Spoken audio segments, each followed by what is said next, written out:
Hello everyone. Today in this video I am going to take the topic the changing pattern of land use and its degradation from the chapter resources and development.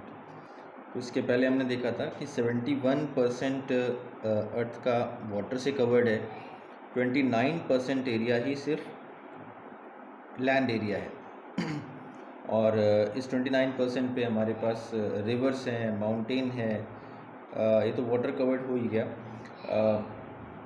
Mountains हैं, plateaus हैं, plain area है। इसी पे हमें urbanisation करना है, इसी पे एग्रीकल्चर है, इंडस्ट्रियलाइजेशन है, तो सारी एक्टिविटीज़ इस पे हम कर रहे हैं। तो अब हम लैंड यूज़ पैटर्न की बात करेंगे कि किस किस तरीके से हम लैंड का यूज़ कर रहे हैं। It tells how land is being utilised by humans. अब इसमें जो इसका लुक हम कहें कि वो चेंज हो रहा है डे बाय डे, और उसके लिए रिस्पॉन्सिबल कौन है? ह्यूमन एक्टिविटीज़ हैं। तो यानी जैसा हम देख रहे हैं कि हर जगह प्लेन एरिया है और किसी एक जगह पे एग्रीकल्चर एक्टिविटीज़ होती थी आज से 20-25 ईयर्स पहले, तो आज वहाँ पे बिल्डिंग्स खड़ी हैं, वहाँ पे स्कूल कॉलेजेस या अदर इंडस्ट्रीज़ हैं। तो ये लैंड यूज़ है और ये जो सिनेरियो है ये डे बाय डे चेंज हो रहा है और ये डिपेंड कर रहा है अर्बनाइजेशन पे, इंडस्ट्रियलाइजेशन पे, और क्योंकि नीड हमें बढ़ती हुई पॉपुलेशन की जो नीड है उसको भी फुलफ़िल करना है, इसलिए हम हर तरीके से लैंड का यूज़ कर रहे हैं। Land is modified by humans for the purpose of agriculture, settlements and other human development such as road and industry. तो हर तरीके से हम इसका यूज़ कर रहे हैं। अर्बनाइजेशन भी हो रहा है, रोड्स भी इसी में बन रही हैं, इंडस्ट्रीज़ लग रही हैं, एग्रीकल्चर है, लोगों के रहने के लिए बिल्डिंग्स बन रही हैं। तो ये डिफरेंट वेज़ हैं जिससे हम लैंड का यूज़ कर रहे हैं।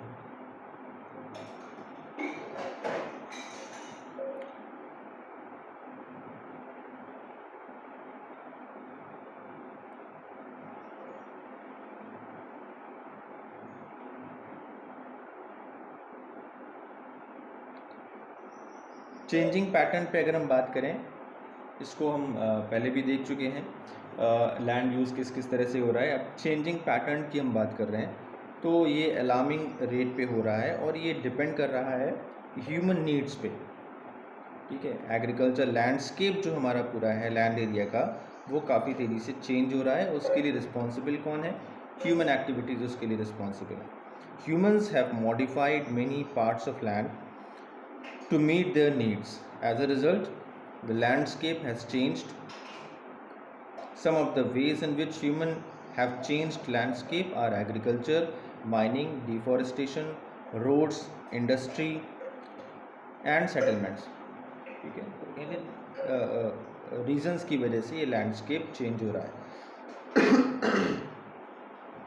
Change has been so great that humans can be easily regarded as any other exogenic force that affects the Earth's landform. अब ये exogenic force क्या होता है? जो human activities हैं ये exogenic force की तरह वर्क कर रही हैं। ये external forces होते हैं जो कि impact डालते हैं हमारे अर्थ के सरफेस पे, जैसे मून की वजह से जो सी लेवल राइस होता है, डाउन होता है, जो हाई टाइड्स लो टाइड्स आते हैं, तो ये एक्सटर्नल फोर्सेस में आ गया। या साइक्लोन्स आ रहे हैं अर्थ पे, वोल्केनोज फट रहे हैं, या फिर जो अदर नेचुरल एक्टिविटीज़ हैं, फ्लड्स आ रहे हैं, ड्रॉट पड़ रहे हैं, तो वो ये नेचुरल फोर्सेस हैं जो कि अर्थ के सरफेस पे वर्क करते हैं, अर्थ के एटमॉस्फेयर में रहते हैं, और इनका जो इम्पैक्ट होता है वो लैंड पे या जो भी हमारे फैक्टर्स हैं उस पर पड़ता है। तो ये एक्सोजेनिक फोर्स की तरह से जो ह्यूमन एक्टिविटीज़ हैं वो भी एक्सोजेनिक फोर्स की तरह ही वर्क कर रहे हैं और अल्टीमेटली ये डिग्रेडेशन की तरफ ले जा रहे हैं। Scientist estimate that between 1/3 and 1/2 of our land surface has been modified by human activities। जितना लैंड एरिया हमारे पास है उसका 1/3 से हाफ के बीच का एरिया जो हमने जो चेंज देखने को मिलता है लैंड फॉर्म में, वो ड्यू टू ह्यूमन एक्टिविटीज़ है। लैंड डिग्रेडेशन पे बात करें तो land degradation, what is land degradation? It happens when the land is no longer suitable for agriculture. जो ह्यूमन नीड है, सबसे जो बेसिक नीड है वो है फूड। तो फूड के लिए एग्रीकल्चर ज़रूरी है, और लैंड डिग्रेडेशन की वजह से जो एग्रीकल्चरल लैंड है वो कहीं ना कहीं धीरे धीरे श्रिंक कर रहा है, कम होता जा रहा है। रीजंस क्या हैं? Increased population, ever increasing pressure on land. Increasing जो पॉपुलेशन काफ़ी तेज़ी से इंक्रीज कर रही है, जिससे कि लैंड पे प्रेशर बढ़ रहा है। अर्बनाइजेशन, इंडस्ट्रियलाइजेशन और एग्रीकल्चर, डिफॉरेस्टेशन भी काफ़ी देरी से हो रहा है, सॉइल इरोजन हो रहा है, एनिमल्स की ओवर ग्रेजिंग एक जगह पे बढ़ रही है, तो वहाँ पे जो सॉइल की जो क्वालिटी है, जो फ्लोरा एंड फौना की जो क्वालिटी की वो भी डिग्रेड हो रही है। तो ओवर ग्रेजिंग होने से वहाँ पे जो फ्लोरा है उस जगह का, वो उसकी क्वालिटी ख़त्म हो रही है, और मिनरल्स वहाँ पे ख़त्म हो रहे हैं। एक्सेसिव सिंगल क्रॉपिंग, ठीक है, क्रॉप रोटेशन आप जानते हैं कि किस तरीके से डिफरेंट क्रॉप्स लगाई जाती हैं थ्रू आउट द ईयर। एक ही तरह की क्रॉप लगाने से जो न्यूट्रिएंट्स हैं सॉइल के, वो रीगेन नहीं हो पाते, जो मिनरल्स हैं वो रीगेन नहीं हो पाते। तो नाइट्रोजन फिक्सिंग वगैरह आपने पढ़ा है, नाइट्रोजन फिक्सिंग की जाती है डिफरेंट टाइप्स ऑफ क्रॉप्स लगाने के बाद। तो इस तरीके से एक्सेसिव सिंगल क्रॉपिंग हम कर रहे हैं, एक्सपेंशन कर रहे हैं सिटीज़ में, और सैलिनाइजेशन क्या है? जो सॉइल में सॉल्ट का परसेंटेज है वो धीरे धीरे बढ़ रहा है और वो पूरी सॉइल को ख़राब कर रहा है। इवेपोरेशन हो रहा है, बहुत सारा जो वाटर है, रिवर वाटर है, वो भी इवेपोरेट हो रहा है। हम हाइडल पावर प्रोजेक्ट्स वगैरह लगा रहे हैं, वहाँ पर भी पानी को रोक रहे हैं। बहुत सारे ऐसे रीजंस हैं जिसकी वजह से ये सैलिनाइजेशन हो रहा है। सैलिनाइजेशन मतलब जो परसेंटेज है सॉल्ट का वाटर में वो बढ़ रहा है, और वो जो आसपास की जो लैंड एरिया है उसको ख़राब कर रहा है। तो इसमें हमने देखा कि बहुत सारे रीज़न हमने देखे। पहले तो increased population, ever increasing pressure on land, deforestation, जंगलों को हम काट रहे हैं, ख़त्म करते जा रहे हैं, soil erosion, over grazing by animals on the same land, excessive single cropping, expansion of cities and सैलिनाइजेशन।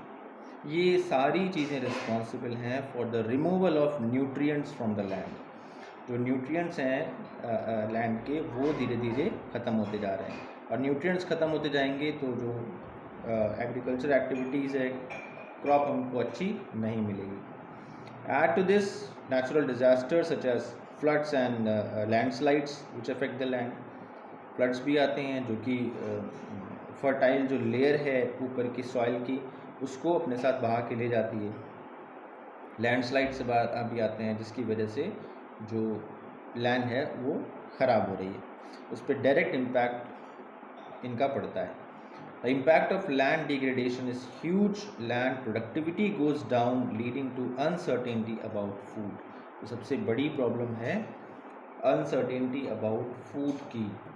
Food हमें मिलना धीरे धीरे कम होता जाएगा अगर लैंड एरिया जो कल्टीवेशन के लिए है, एग्रीकल्चर के लिए, उसको हम ख़त्म करते जाएंगे, जंगलों को ख़त्म करते जाएंगे, और अर्बनाइजेशन हो रहा है, इंडस्ट्रियलाइजेशन हो रहा है, तो इसकी वजह से जो फूड प्रोडक्शन है उस पर कहीं ना कहीं असर ज़रूर पड़ेगा और ये आने वाले कुछ सालों में चैलेंजिंग भी हो सकता है। It often leads to migration and a general destruction of ecosystem. Ecosystem क्या है? जिसमें जो बायोटिक एंड एबायोटिक सभी को मिला के जो एक पूरा सिस्टम बनता है, जिसमें सभी एक दूसरे के साथ एक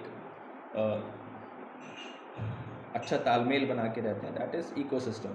इसमें लिविंग थिंग्स और non living things, flora, fauna, हमारा जो लैंड एरिया है, जो रिवर्स हैं, सभी कुछ आ जाता है। उनको हम एक्सप्लॉइट करते हैं, यूज़ करते हैं, और सभी की डिपेंडेंसी एक दूसरे पे है, ये सभी इंटर डिपेंडेंट है। तो इस तरीके से ये हमारा इकोसिस्टम पूरा डिस्टर्ब हो रहा है। माइग्रेशन भी काफ़ी तेज़ी से हो रहा है। जब एग्रीकल्चर लैंड पे वो जो प्रोड्यूस प्रॉपर नहीं मिलेगा या ज़मीन ख़राब होती चली जाएगी, तो वहाँ से लोग हटेंगे, दूसरी जगह पे शिफ्ट होंगे, कंसंट्रेशन एक जगह पे बढ़ता जाएगा, और जो एक बड़ा एरिया जो एग्रीकल्चर लैंड था या जहाँ पे माइनिंग होती थी, वो बैरन लैंड की तरह बिल्कुल यूज़लेस पड़ा रहेगा। तो इस तरीके से माइग्रेशन और फिर लोगों का एक जगह पे ज़्यादा कंसंट्रेशन और डिस्ट्रक्शन इन एक्टिविटीज़ की वजह से, जैसे माइनिंग है या फिर इंडस्ट्रियलाइजेशन है, तो ये पूरे इकोसिस्टम को ये इकोसिस्टम पे ये चेंज ला रहा है, डिस्ट्रक्टिव चेंजेस ये इंट्रोड्यूस कर रहा है।